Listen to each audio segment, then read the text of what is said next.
Apple held their Unleashed event today where they made all sorts of announcements. But one announcement is sure to shake things up.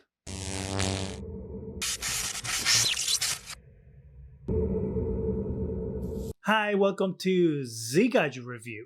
Apple had an event in which they made a bunch of announcements, some that are like, why, and others that are like, wow. So that is how this video is going to go. I'm going to go from the why to the wow. So let's get started with the why. Apple got started right off the bat with something that most people probably went like, what did you just say? Apple Music. And within this quick little thing, they announced a brand new plan for their music service. Naturally, we want to bring this experience to more people than ever before. The plan is called Voice Plan. And if you don't really get what that means, well, what it means is that for $5 a month, yes, I did say $5 a month. Naturally, we want to bring this experience to more people than ever before. You'll be able to control your music via Siri using only your voice. That's it. That's really all the plan does. It allows you to control music via voice for $5 a month. Naturally, we want to bring this experience to more people than ever before.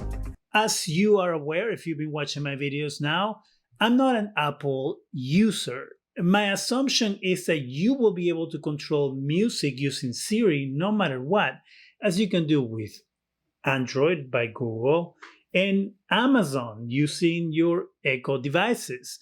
So what is it that Apple is charging for here, and why would you pay $5 a month for it? It just doesn't make sense to me.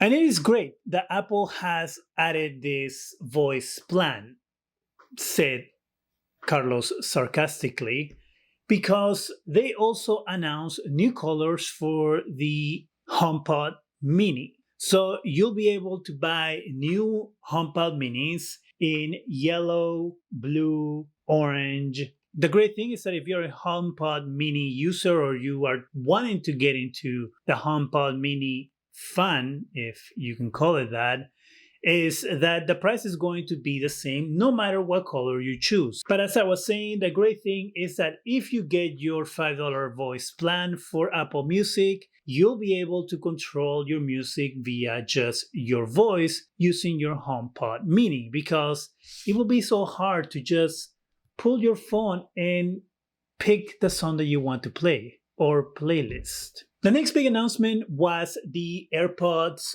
3. So the new Airpods were finally announced. They've been rumored for a while now. People have been expecting them. I'm hoping that we will get new AirPods. And that dream has come true. The AirPods will cost $179. I will admit that this is a huge improvement over past AirPods. They not only bring back hands-free Siri, but they also give you a spatial sound, meaning that you'll be able to have a surround sound experience by using these AirPods. Not only that, but also when you are on calls, if you move your head around, the sound will adapt to your head movement, meaning that the sound is going to come out from the direction that your head is looking, which is a pretty cool thing. The devices are going to be IPX4, meaning that they're going to be sweat and water resistant. And also another cool feature of these AirPods is adaptive EQ. Adaptive EQ is going to tune the audio in real time according to inward-facing mics that monitor the sound. So this is supposed to give you the best sound, as they said in the presentation, and the sound should match what the artist intended. Another feature of the new AirPods is that you're going to be able to get 6 hours of listening time. That means 6 hours of battery life, and 5 minutes charge gives you 1 hour of listening time. That is really fast. And another thing that they're doing, as I've said in a previous video, when I was talking about the whole European thing going into USB-C, For that video, you can go here or the description section. They're bringing MagSafe to everything. So of course, the new AirPod case is going to be MagSafe compatible. Yes, this was actually a great announcement by Apple and a huge improvement on their AirPods, unlike the first two announcements that I talked about that were like kind of like, okay. Now, the biggest announcement of this whole thing arguably will be the announcement of the M1 Pro and M1 Max chips. These new chips will go into the new announced MacBook Pro laptops, 14-inch and 16 inches that were announced today. The reason why I said at the beginning of the video that this is sure to shake things up is because this means that Intel will no longer be inside MacBook Pros, meaning that Intel is losing another company that they are working with. So we'll see how things are going to shake up in the future, because there are also rumors that Microsoft is working on their own type M1 chip to go into their Surface devices. So this is clearly going to start this whole chip war thing to heat up. And not that Intel is going to go out of business anytime soon, but hey, it's another competitor in the market, and one that, of course, is going to stay within their own devices. I don't expect to see M1 chips from Apple on Samsung devices anytime soon. Some of the specs for the new chips are the M1 Pro can reach up to 32 gigabits and the M1 Pro Max can reach up to 64 gigabits. M1 Pro has 10 CPU cores and 16 GPU cores. The M1 Max has 10 CPU cores and 32 GPU cores. The chips have 8 high-performance cores for important jobs and 2 efficiency cores for background tasks. The 14-inch MacBook Pro is going to start at $1999 and it comes with the M1 Pro chip. The 16-inch model starts at $24.99 and that is going to be available with either chip. Of course, Apple wants to come out with a bang with these new chips, not only to assert themselves as in superiority when it comes to computing, but also to show off how bad Intel is compared to the new chips in these devices. So they went all out also when it came to battery life. They are saying that you can use your laptops with 17 hours and 21 hours respectively, and that is watching video. Of course, these specs also make it so if you're a MacBook Pro user, that is a no-brainer to buy one of these new machines compared to whatever you have had before. So this is Apple's statement saying, if you want the best of the best when it comes to Apple computing, these are the ones to get. Thankfully, we don't need to wait for benchmarks for the new M1 Max chip. There is a leak that has appeared online from Geekbench that shows us the scores for the upcoming M1 Max chips. This comes from WCCF Tech. So as you can see here, the single core score is 1,749. The multi-core score is 11,542. We have here some system information, as you can see. And then you have the Apple M1 Max, 1 processor, 10 cores. Just to give you some context, this chip is going to be on par with the 2019 Mac Pro model, which has Intel's 12-core Xeon chip. The score does not outperform the Mac Pro and iMac models, which have Intel's high-end 16 to 24-core Xeon chips. So this information gives you an idea of how this is supposed to perform. Again, I wouldn't call these official numbers until we have one of these devices out in the wild and proper benchmarking can be done.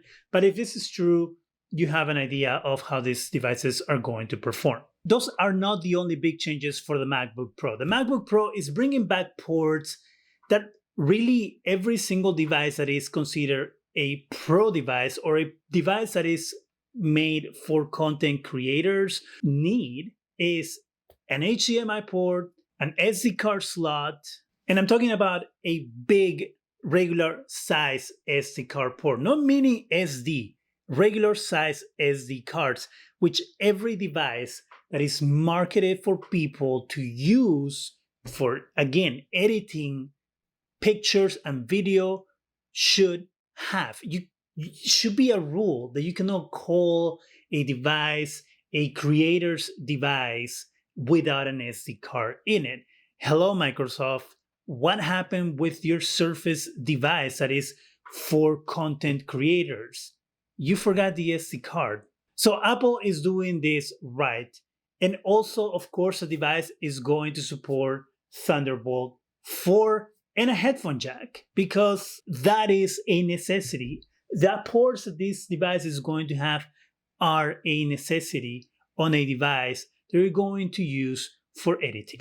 But it's not all great news in Apple's world. No, because with every huge step that Apple takes, they take one back. And this time is something that I just don't understand why they're doing. And that is adding a notch to their device. So as you can see on this image, the notch is there, looks actually pretty big. And the reason that they're saying is because of the camera, that the camera is going to be better, is going to give you 1080p, and it's going to work better in low light. And that's it.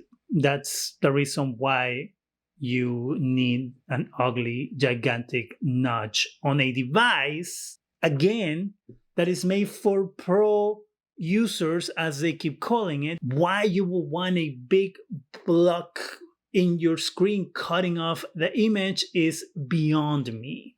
It makes no sense. I don't care if this camera is the best camera in the world. I understand that people do a lot of Zoom calls and video calling and all that, but really, truly, how beautiful do you need to look on a call with your coworkers? As long as you don't look pixelated, I think that the camera does the job that it needs to do. That is my personal opinion on it. And finally, something that seems like a joke, but it actually isn't. Apple will sell what they're calling a polishing cloth for $19. That's right, a polishing cloth for $19. This cloth doesn't really offer much information of what it is. All it says is made with soft, non-abrasive material. The polishing cloth cleans any Apple display, including nano-texture glass, safely and effectively. What's in the box? Polishing cloth. Microfiber cloth is all you need to clean devices, to make sure the device doesn't get scratched, doesn't get damaged. You can buy a 6-pack of microfiber cloth for $9 on Amazon. You want something better? Fine, you can buy a pack of 24 microfiber cloths for $13.95 on Amazon. So please do not buy this $19 microfiber cloth. It isn't worth it. There's no reason to pay $19 for a piece of fabric. Anyway, that's all the announcements from Apple's event. I am usually not very excited about Apple's devices, but I really like the AirPods 3. Hopefully they perform the way they are advertised. I really also think that, as I said before, what Apple is doing with the M1 chip is just incredible. And I hope and wish that other companies start doing the same thing, especially with the chip shortages that we have been encountering. And, you know, it is amazing to see this chip coming from nothing in the last couple of years to being this force to be reckoned with that Apple is actually working with and working on very diligently. It's really cool to see. The notch, why Apple, why did you put a notch on your device? It makes no sense. Please do not pay $5 a month for Apple Music voice plan or whatever the hell they're calling it. And also, again, please don't buy a $19 cloth. What do you think about the announcements from Apple? Are you looking forward to the MacBook Pro? What do you think about the new chips? What do you think about everything that I have talked about in this video? Give me your comments in the comment section. That's it for me. Go ahead and subscribe. Give us a thumbs up. It really helps the channel. Go ahead and hit that bell so you can be alerted every time we have new videos. And thank you very much for watching.